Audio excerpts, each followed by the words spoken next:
आज black and white में हम सबसे पहले उस राजनीति का विश्लेषण करेंगे जिसमें कांग्रेस पार्टी ये आरोप लगा रही है कि प्रधानमंत्री नरेंद्र मोदी भारत के पहले प्रधानमंत्री पंडित जवाहरलाल नेहरू के नाम को देश में हर जगह से मिटाने के लिए हर तरह की कोशिश कर रहे हैं।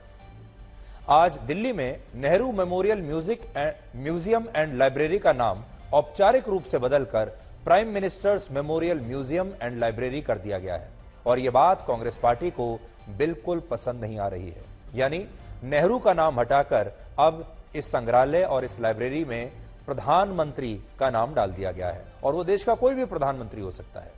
ये लाइब्रेरी और संग्रहालय उसी बंगले में बनाए गए हैं जिसमें एक जमाने में पूर्व प्रधानमंत्री जवाहरलाल नेहरू रहा करते थे और इसी बंगले में इंदिरा गांधी बड़ी हुई और राजीव गांधी और संजय गांधी ने अपना बचपन बिताया।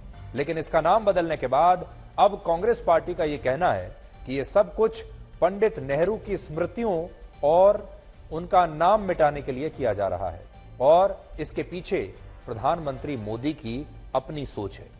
लेकिन आज हम आपको एक नए तथ्य के बारे में भी बताना चाहते हैं और वो ये है कि पिछले साल ही इस बंगले में प्रधानमंत्री संग्रहालय का उद्घाटन हुआ था जहां भारत के अब तक के सभी प्रधानमंत्रियों की स्मृतियां और उनसे जुड़ा इतिहास आम लोगों के लिए संजोकर रखा गया है और आप एक डिजिटल टेक्नोलॉजी के जरिए वहां पर ये सारे इतिहास के बारे में जानकारी ले सकते हैं। सब कुछ डिजिटल है और यहां एक खास तरह की एक्टिविटी शुरू की गई जिसके तहत यहां आने वाले आम लोग टिकट लेकर अपने पसंदीदा प्रधानमंत्री के साथ एक डिजिटल सेल्फी ले सकते हैं। और आपको जानकर हैरानी होगी कि अब आप देखिए ये वो फ्रेम है जहां आप अपने किसी भी पसंद के प्रधानमंत्री के साथ बैठकर फोटो ले सकते हैं। ये देखिए और इसमें आपके पास ऑप्शन है कि आप चाहें तो प्रधानमंत्री मोदी के साथ ले सकते हैं, अगर मनमोहन सिंह आपके फेवरेट हैं तो उनके साथ ले सकते हैं, आप इंदिरा गांधी के साथ भी ले सकते हैं, पंडित नेहरू के साथ भी ले सकते हैं, नरसिम्हा राव के साथ भी ले सकते हैं, राजीव गांधी के साथ भी ले सकते हैं। यानी ये सारे विकल्प आपके सामने हैं। आपका जो भी पसंदीदा नेता है आप उस नेता के साथ बैठकर इस म्यूजियम में अपनी तस्वीर ले सकते हैं।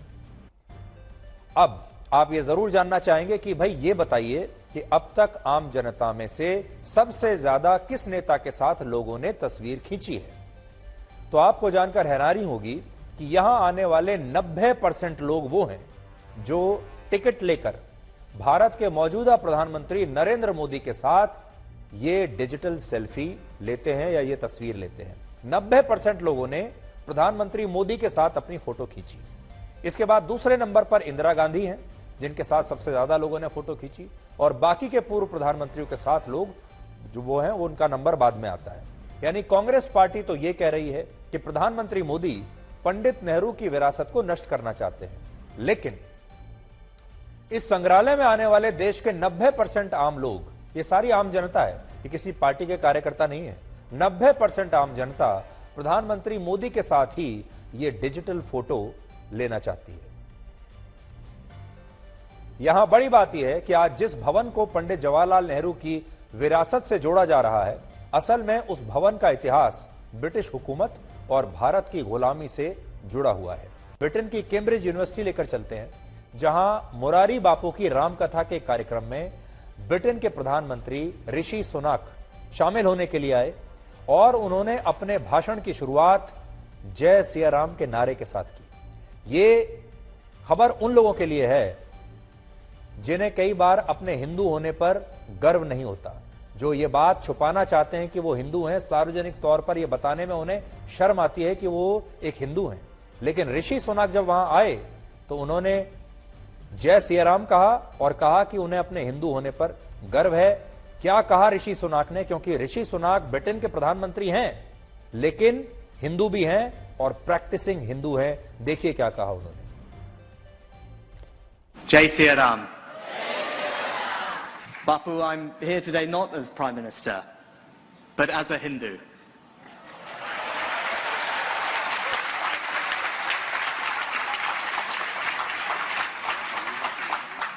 For me, faith is very personal. It guides me in every aspect of my life.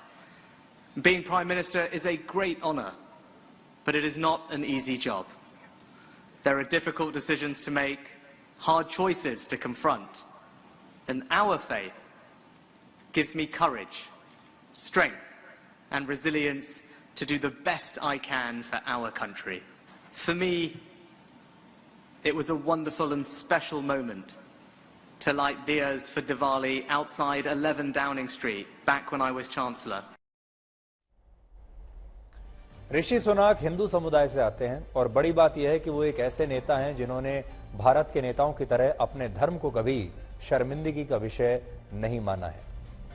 और ऋषि सुनाक उन चुनिंदा नेताओं में से एक हैं जिन्होंने ब्रिटेन के सांसद पद की शपथ हिंदू धार्मिक ग्रंथ भगवद गीता के ऊपर हाथ रखकर तब ली थी। तस्वीरें हम आपको आज दिखा रहे हैं और कई बार तो ऐसा लगता है कि ऋषि सुनाक जिस तरीके से खुलकर हर मंच पर जाकर कहते हैं कि मैं गर्व से कहता हूं कि मैं हिंदू हूं, उससे ऐसा लगता है कि शायद हिंदुत्व के सबसे बड़े ग्लोबल एम्बेसडर तो वही हैं। खास बात यह है कि ब्रिटेन जैसी जगहों पर भी रहते हुए उन्होंने कभी अपने धर्म को लेकर वो बैकफुट पर नहीं आए। और पिछले साल जन्माष्टमी के मौके पर उन्होंने अपने परिवार के साथ लंदन में इस्कॉन टेम्पल में दर्शन किए थे और इसके बाद वहां हिंदू धर्म की मान्यताओं के अनुसार गाय की पूजा भी उन्होंने की थी। वो तस्वीरें भी आज हम आपको दिखा रहे हैं, देखिए आप। लेकिन सोचिए, आज ऋषि सुनाक ब्रिटेन के प्रधानमंत्री होते हुए ये कह सकते हैं कि उन्हें अपने हिंदू होने पर गर्व है, जय सिया राम से अपने भाषण की शुरुआत कर सकते हैं।